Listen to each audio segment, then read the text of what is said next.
My name is John C. Abercrombie, and I'll be talking about Wendell Scott today. Wendell was the only black inducted into the NASCAR Hall of Fame, and it's a very interesting story. Now, I'd like to thank the library staff because they've been extremely helpful with what we're doing. Charity Rouse is also part of the genealogy projects that you'll be hopefully studying. And Kristen Bennett, I call her the mayor of Pacolet, but I'm not sure that she holds that position. But she's very helpful here at the library. As I get started, this is a little departure from what I normally do, because I don't normally talk about sports figures. As we go through our history, or lack thereof, there are many people of noticeable accomplishment. But as I study and look at what has happened and what's gone on, I find that the people behind the success that we have are really great role models for us. I got into the Black history subject because my primary concern is inspiration and motivation of people. But we are always looking at someone opposite of us to be included as examples. And I, like most people, felt that the only thing that we had done in this country was pick cotton, work on plantations of slaves, and whatever. I did not understand the wealth of knowledge that was available because it was not shared with me. I had a very exciting experience, at least it was to me, when I found out on September 11th, 2012, and visited Sutter's Mill in California, which is where gold was discovered. And I was being somewhat of a smart aleck and asked the curator, were there any blacks here that did anything of renown? Because I didn't want to hear about Charlie sweeping out the tavern at 3 o'clock in the morning. And he said, yes, there was. And he told me the story of Nancy Monroe Gooch. Went to California in 1848. When California was admitted as a free state in 1850, she went through manumission, where they go through a process of taking you through the court and certifying that you are indeed free. You're not owned by anybody and can't be owned by anybody. That in itself would be remarkable.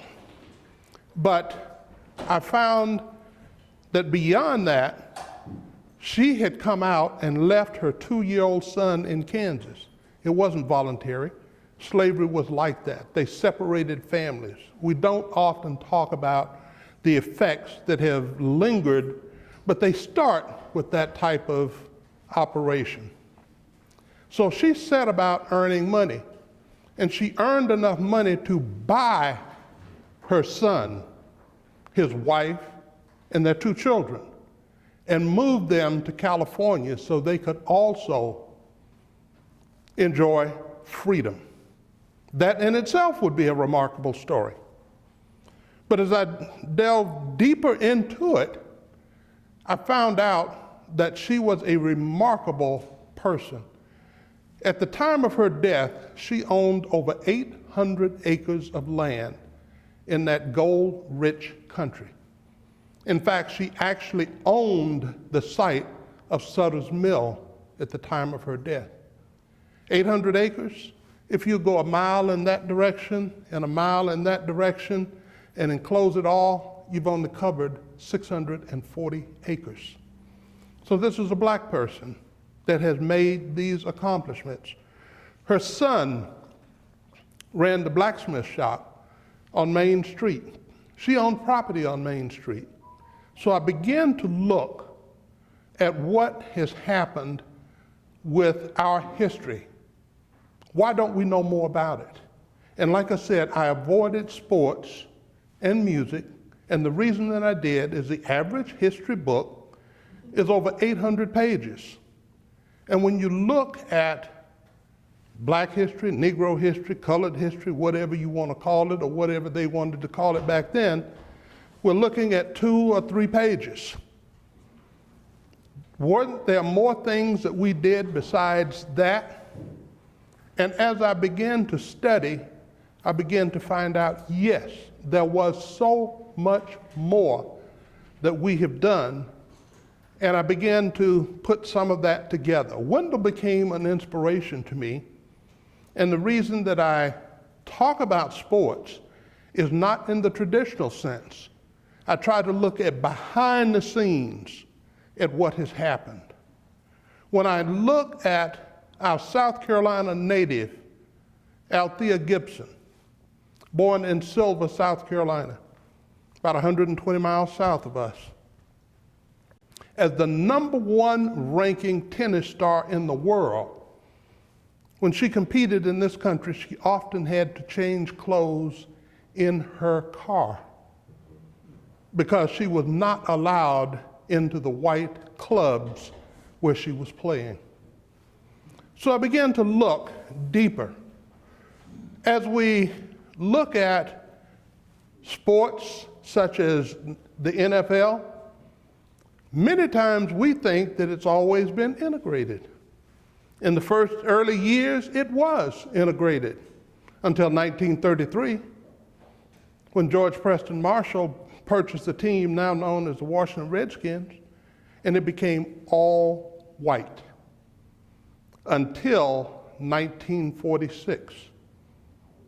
And it only became integrated at that point over his strenuous objection because the Rams moved to Los Angeles.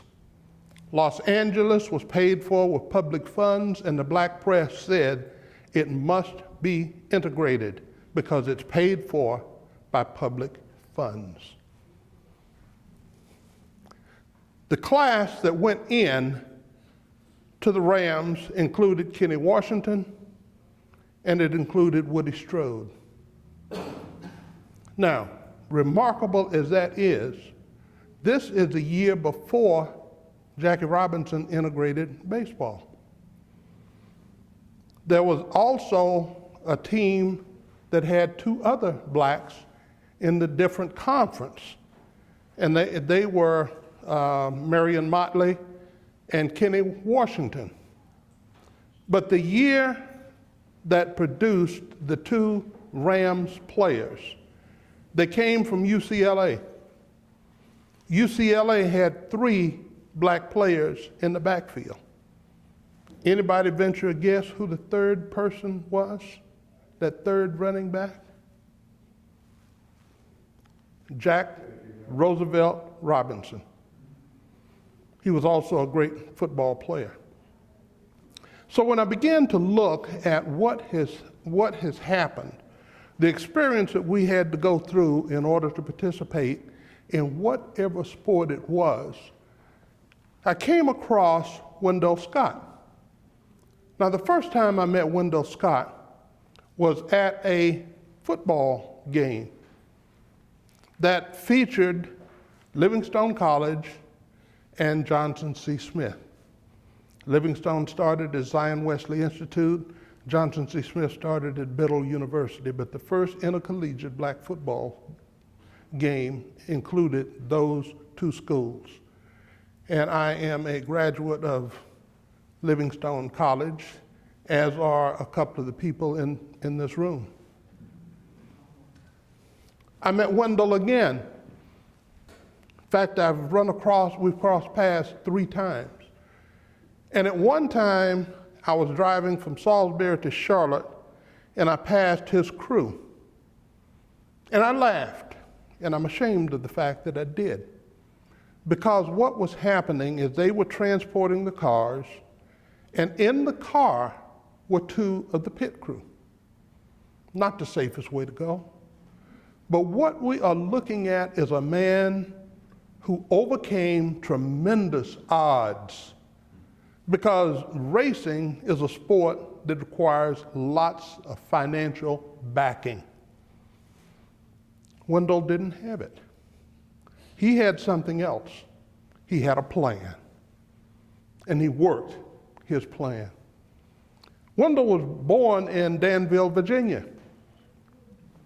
His father was a mechanic. He picked it up. When he was in service, at that time, the service was strictly segregated. So he comes back, he works as a mechanic, and he is known because you were crazy if you got into the car with Wendell, because he would absolutely scare you to death driving. Well, how then does a man like this break into automobile racing? Dollars. What was happening is the attendance was down in the racing area, and they thought they could jack up their profits by allowing a black man to race. And so they recruited Wendell. Wendell did well. And if it was not the first, it was one of the first races that he ever had was in Spartanburg, South Carolina, at the County Fair racetrack. There is, and we'll put it up later, an article in the Spartanburg Herald, Spartanburg Journal, one of the two. Before they combined, there was a morning and an afternoon paper. And I think he was next to last, but I still consider that quite an accomplishment based on what he had. Because there were times when he raced and people sometimes targeted him to make sure that he did not win.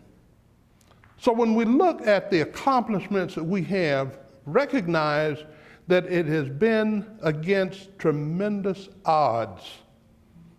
So how does Wendell, a man of ordinary means, compete against these high-dollar machines? As I mentioned, he had a plan. That plan was, because he was so skilled at mechanical things, that what they could not get to work, he could get to work. I was talking to Ray here, and I hope that tonight you get a chance to talk with him, because he was telling me about the first car that Wendell ever purchased. And it was not the best vehicle, had lots of problems. But again, that plan goes to work. When there is equipment that other people couldn't get to work, he was bound and determined that he would. And I want many of you to understand that there is a lesson there for all of us. We need a plan. We need to work that plan. And there is nothing, absolutely nothing, that can't be accomplished. Man, woman, child, nothing is impossible with the human spirit and determination that Wendell Scott showed. What I am disappointed with is that in this room, we don't have more of our youth here, because I think they need the inspiration. Us old folks, I don't think anybody is in that category. Maybe my good friend West, who looks like he's about 40 years old. But we need that. That's the purpose that we talk about the subjects that we are doing today. So Wendell had a plan, but look at what was going on during that time. If I traveled, I took with me what's called the Green Book. I don't know if anybody has ever seen a copy of the Green Book, but it was so difficult to maneuver around this country if you were black, that Mr. Green, that was actually his name, who worked for the post office, printed the Green Book, which was actually printed on green paper. And what it did was tell black people traveling where they could find food, where they can find gas, where they could find other services, hotels or whatever. It was not open as we experience it today. I can recall right across from Duncan Park, my father pulling in to get gas. They did give him the gas, but they in no uncertain words made it clear that they were not going to wash his windshield. They were not politically correct in their language, and that's the type of thing that you had to remember came into trying to compete in the sport that he was competing in. I was thrilled with automobile racing. I could tell you the names of drivers, and Mr. Ray is quite knowledgeable about it. I hope that you'll have it. He has a book that I'll ask him to show you a little bit later, which delves a lot into the life of Wendell Scott. We have other people in the room that are very familiar with Wendell Scott and have seen what he's able to do. I was talking to his son, Frankie, and he was recalling a race that Wendell had entered in Florida. He mailed in his application, and just because you got accepted did not mean that you could race. Because sometimes when people saw you, they changed their minds. That was nothing. That was only the first step. He has taken his car from Danville, Virginia to Florida. Wendell, you can't race. Why? We don't have an ambulance for you. Might sound strange to some of you, but in those days, there are people that are no longer with us because an ambulance for white people would not take a person of color, even one seriously injured, to the hospital. I wrote an article, a post not too long ago. A very prominent woman was describing an accident in which the ambulance went out, found 2 people badly injured. They were black. The white people weren't so fortunate, were much more fortunate, didn't get injured. The ambulance did not take them. So when we look at this story, those of you in my age group may be able to relate. Those in younger groups probably say it never happened. But what happened then, because they didn't have an ambulance that could transport Wendell, many of the funeral homes provided ambulance service. So Wendell, always ingenious, using his plan, using his knowledge and skills, went to one of them and got an ambulance to come to the track. Okay, no problem. The race is run. They're running the race. There's an accident. Wendell, fortunately, is not involved. The ambulance is called. They can't get the ambulance to start. So what do? They take Wendell's ambulance and transport the white man to the hospital. They get ready to restart the race. Wendell, you can't race because you have no ambulance here. Now, some of this sounds absurd. Some of it is plumb stupid. But this was what happened in the day. You had to put up with those types of operations, those types of circumstances. But Wendell had that rare combination that allowed him to function in a world like that.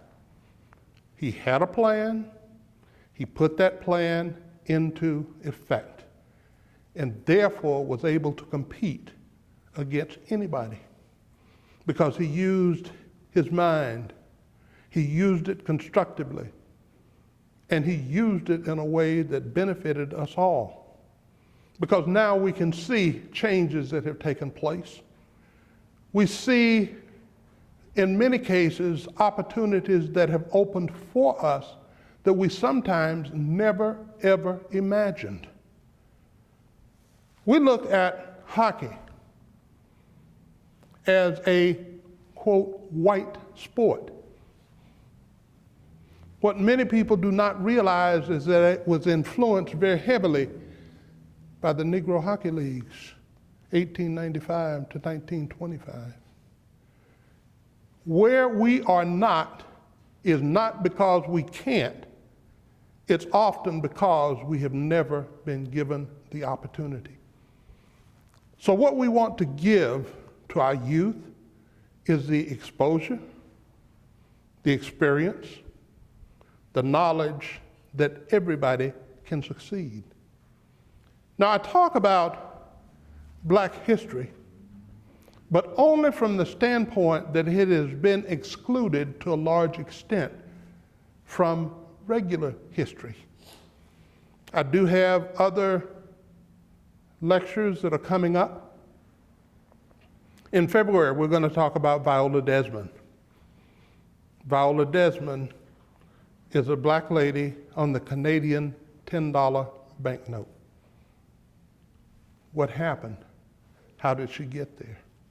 Fascinating story. In June, I believe it is, we will talk about Julian Abel. Julian Abel designed the entire West Campus of Duke University. The entire West Campus. The neo-Gothic style that was there, he did it all. What is remarkable is that he did it 37 years before Duke ever had a Black student. Fascinating story about how the subject even came up. They have finally named the quad the Abel Quad, and you'll see the name A-B-E-L-E, that's him. But even as he has done that, when he went to work, he refused to ride the bus. Why? Because the laws would have required him to sit on the back of the bus. It happened here in Spartanburg. It's happened here to me.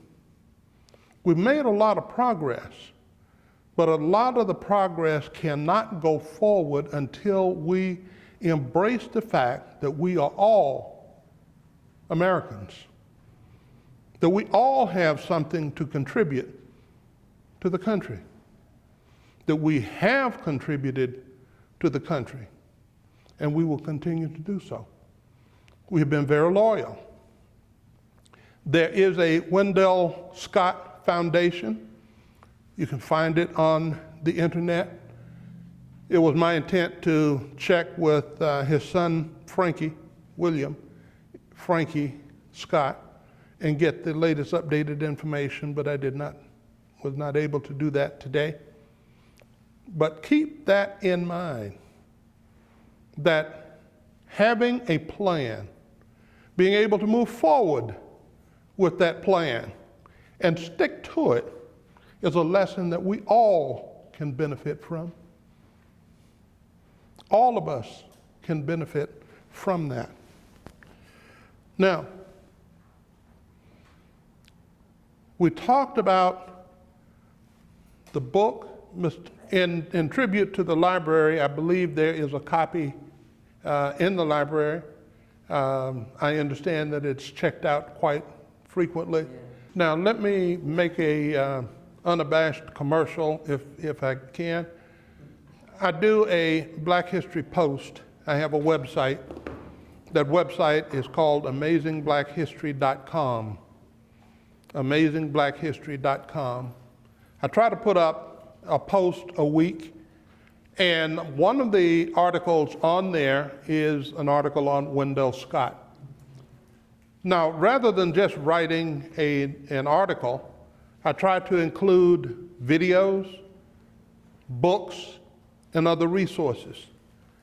And on the books that are listed there, there is a link to Amazon.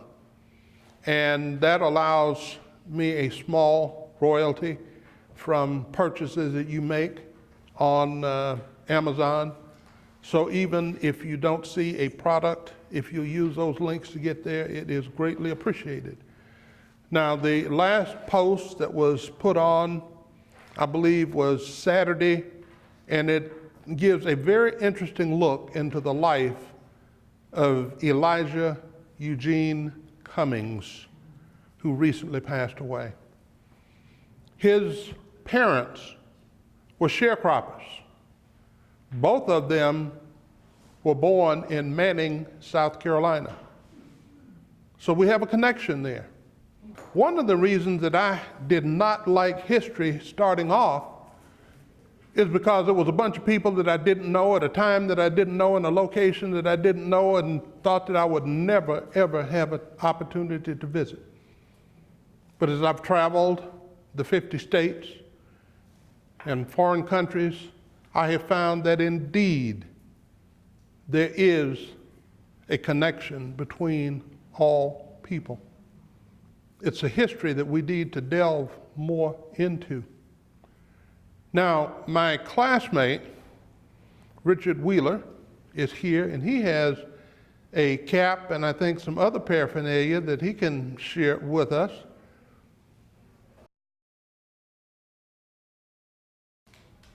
I have just recently run across a person that I'm doing an article on that will be coming out very soon by the name of George McJunkin. Anybody familiar with George? George was born a slave, but he was an amateur anthropologist. And he made exciting discoveries in Folsom Point, New Mexico, that changed our view of the people and the world and the instruments, and changed the chronological time frame that we look at. Very important discovery. Richard Pryor starred in the movie Greased Lightning, which was the story of Wendell Scott. Although Richard was a comedian, it was a serious story, because you're seeing here some of the things that a person had to endure. Sometimes you have to have humor. Let me tell you something else about Wendell. You didn't go around him with negative. If you went into his garage and said something can't be done, you might find certain parts of your anatomy flying out of the door of his garage. He didn't tolerate negative ideas. He did not tolerate negative people. His motto, his whole credo, was the fact that it can be done. Not only can it be done, but I will do it. And that's something that all of us should look at, because we're capable of so much. Yes, he does. In fact, Frankie Scott, his son, I think was a coach, worked with kids, is part of the Wendell Scott Foundation that I've said that we can look up. I met him here when we had him down speaking on Wendell Scott. They invited me to NASCAR at the Hall of Fame ceremonies. So yeah, he is around. I think he had 5 children, if I'm not mistaken. But when you have a positive influence in people's lives, you end up hopefully with positive results. Although things can happen. We live in a world that's full of traps that get people, drugs and other things. So now I remember Frankie, his son, talking about going to a race, and they didn't think that Wendell should race. He said, just put me in my car. And it may have been after the accident, but I know that that's all he wanted. But I want you to notice something that happened. Although we have the dynamic of black versus white, there were white people that helped Wendell. It wasn't a complete thing. And as we go through life, sometimes we want to cut everything as either black or white. But as we go through our history, we find that that has not been the case. There's so many examples of that coming up. So I don't want you to come up with the impression that everything is either black or white. And I've dealt with some people that only saw the world in black and white and no shades of gray. And I tell you, I didn't want to be around them for more than one reason. Any other questions or comments? I don't want to keep you all night so that you get mad and don't come back again. Yes, sir? This McJunkin man you're talking about, where was he from? He was born in Midway, Texas, and he was born probably in the late 1850s.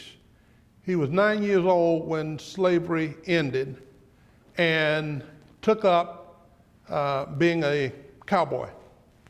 What many people don't realize is that, and if you look at the movies and everything, you will not realize this, but up to a quarter or a third of all cowboys in the West were black.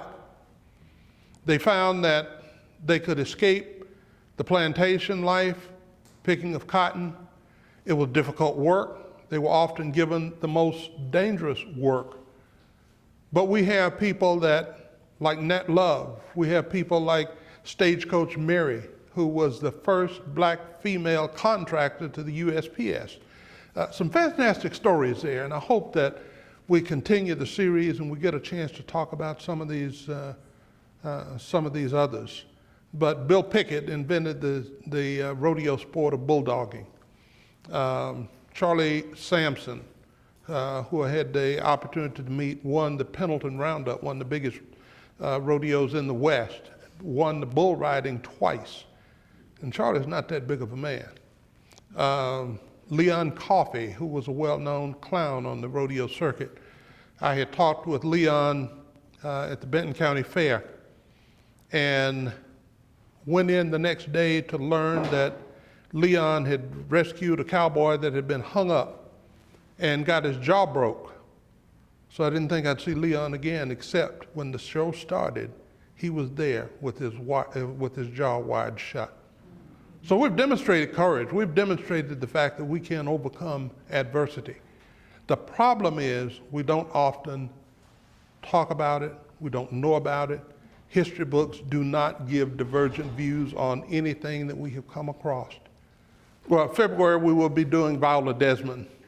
Viola Desmond is the black lady on the Canadian $10 bill. And I think in June we're talking about Julian Abel, who designed the West Campus of Duke University, and he did that 37 years before they ever admitted a black student. Since you mentioned baseball, let me also mention a South Carolina native. Peanut Johnson was a pitcher in the Negro Leagues, had a record of 33-8 from, I believe, Ridgefield, South Carolina. And what makes her so unique is that it was a female. There were 3 females that played professional baseball in the Negro Leagues. You see from her record of 33-8. She got the name Peanut because she was only 5'2", but she struck out the best that there was.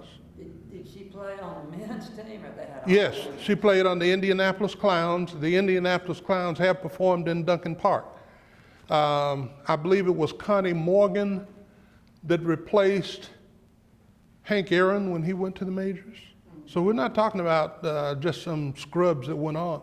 If you saw the movie Field of Dreams, at one time the ball goes off the field and somebody pitches it back.